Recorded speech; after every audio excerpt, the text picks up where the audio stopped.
మహాభారతం. మహాభారతం ఎందుకు తెలుసుకోవాలి? మన పిల్లలకు మహాభారతం ఎందుకు చెప్పాలి?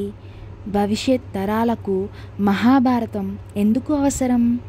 ఎందుకంటే నేటి బాలలే రేపటి పౌరులు కాబట్టి, వారు మంచి ప్రవర్తన, నైతిక విలువలు కలిగి ఉండాలి కాబట్టి మహాభారతాన్ని తెలుసుకోవాల్సిన అవసరం ఉంది. మహాభారతాన్ని వ్యాసుడు రచించాడు అనే విషయం అందరికీ తెలిసిందే. మహాభారతంపై ఎన్నో సినిమాలు వచ్చాయి. ఎంతోమంది వారికి నచ్చిన ధోరణిలో కొన్ని మార్పులు చేర్పులు చేస్తూ మహాభారతాన్ని రచించారు. నిజమైన మహాభారతాన్ని తెలుసుకోవాలి. మహాభారతం నుంచి నేటి తరం పిల్లలు ఎన్నో విషయాలు తెలుసుకోవచ్చు. దీనిని మించిన పాఠం మరి ఒకటి లేదు. నా పేరు వరలక్ష్మి. నేను MA BEd చేశాను. నేను ఒక ప్రైవేట్ కళాశాలలో తెలుగు టీచర్గా పనిచేస్తున్నాను. నేటి తరం పిల్లల్లో మార్పు రావాలి అనేది నా ఈ ప్రయత్నం. పిల్లలకు చందమామ కథలులాగా మహాభారత కథలను చెప్పాల్సిన బాధ్యత మన అందరికీ ఉంది. పరీక్షిత్తు ఒక పొరపాటు. ఏమరపాటు? పరీక్షిత్తు అభిమన్యుని కొడుకు, అర్జునుని మనుమడు, ధర్మవర్తనుడు, ప్రజానురంజకంగా పాలన చేసేవాడు. ఒకనాడు పరీక్షిత్తు వేటకు వెళ్ళాడు. ఒక లేడిని తరుముతూ చాలా దూరం వెళ్ళాడు. ఎన్ని బాణాలు వేసినా లేడి మాత్రం దొరకలేదు. లేడిని తరిమి బాగా అలసిపోయాడు. ఎదురుగా ఒక ముని కనిపించాడు. ఇటువైపు ఏమైనా మృగం వచ్చిందా అని ప్రశ్నించాడు. ముని బదులు పలకలేదు. అప్పటికే ఆకలి దప్పులతో అలిసి విసిగి వేసారిపోయాడు పరీక్షిత్తు. ముని మౌనాన్ని తప్పుగా అర్థం చేసుకున్నాడు. ముని తన పట్ల నిర్లక్ష్యంగా ప్రవర్తించాడనుకున్నాడు.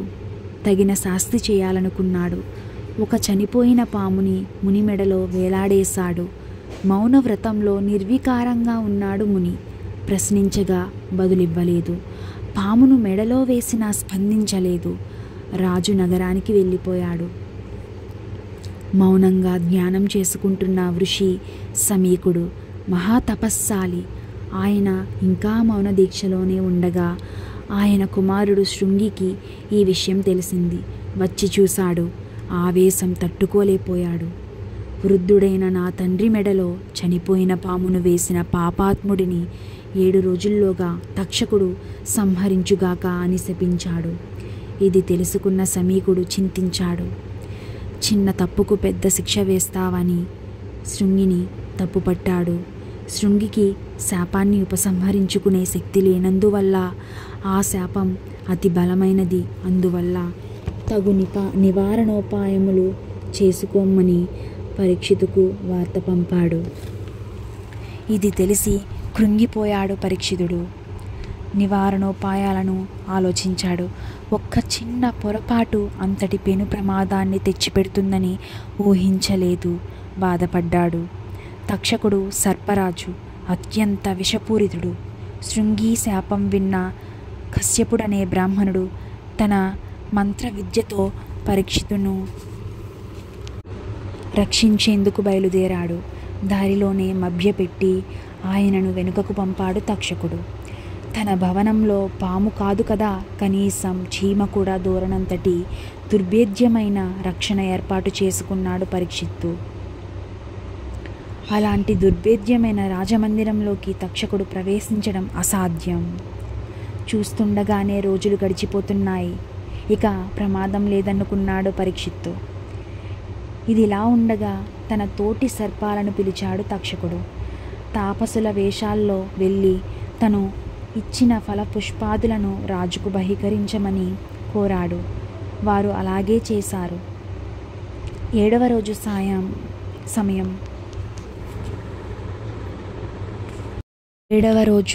సాయం సమయం. ఇక ఏ ప్రమాదమూ లేదనుకున్న పరీక్షిత్తు తాపసులు ఇచ్చిన ఫలాలను స్వీకరించబోయాడు. ఒక ఫలంలో చిన్న క్రిమి కనిపించింది. చూస్తుండగానే అది తన శరీరాన్ని భీకరంగా పెంచుకొని రెప్పపాటులో తక్షకుడిగా మారి పరీక్షితుణ్ణి కాటువేసింది. మంత్రులు, పరిచారకులు హాహాకారాలు చేస్తుండగానే మహారాజు బూడిదయ్యాడు. తక్షకుడు మాయమయ్యాడు. ఒక చిన్న పొరపాటు, ఆవేశంలో అలసిపోయిన వేళలో చేసిన పొరపాటైనా సరే జీవితాన్ని ఎలా బలి తీసుకుందో చెప్పడానికి పరీక్షిత్తు మరణమే ఉదాహరణ. ఇంతకీ పరీక్షిత్తుపై తక్షకునికి ఎందుకంత కోపం? పూర్వం అర్జునుడు, కృష్ణుడు కలిసి అగ్ని కోరిక మేరకు ఖాండవ వనాన్ని దహించి వేశారు. అందులో ఉండే చెట్లు చేమలతో పాటు సకల జీవరాశులు దగ్నమయ్యాయి. ఆ వనం తక్షకుని నివాసం. ఆ వన దహనం నుండి ఎలాగో తప్పించుకున్నాడు తక్షకుడు. అర్జునుడిని ఏమీ చేయజాలక ఇలా అతని మనముడిని అదును చూసి కాటు వేసి పగ తీర్చుకున్నాడు. పగ అగ్ని కంటే భయంకరంగా దహిస్తుంది. అగ్ని కొంతకాలానికి చల్లారుతుంది. పగ తరతరాలుగా రగిలిపోతుంది. పగ కొంగున మూట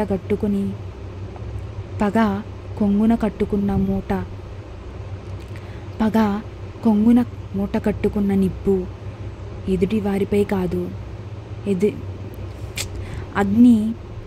అగ్ని కొంతకాలానికి చల్లారుతుంది. పగ తరతరాలుగా రగిలిపోతుంది. పగ కొంగున మూట కట్టుకున్న నిప్పు ఎదుటివారినే కాదు, ఎవరినైనా దహిస్తుంది.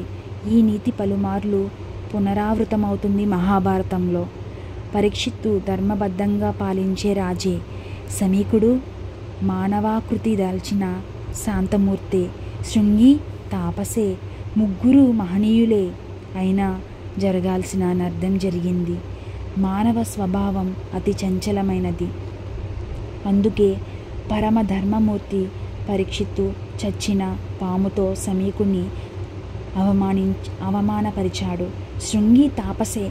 అయినా తన తండ్రికి జరిగిన అవమానాన్ని భరించలేకపోయాడు. శపించాడు. శాపం గురితప్పని బాణం లాంటిది. పరీక్షిత్తు బాణం గురి తప్పింది. శృంగి శాపం ప్రాణం తీసింది.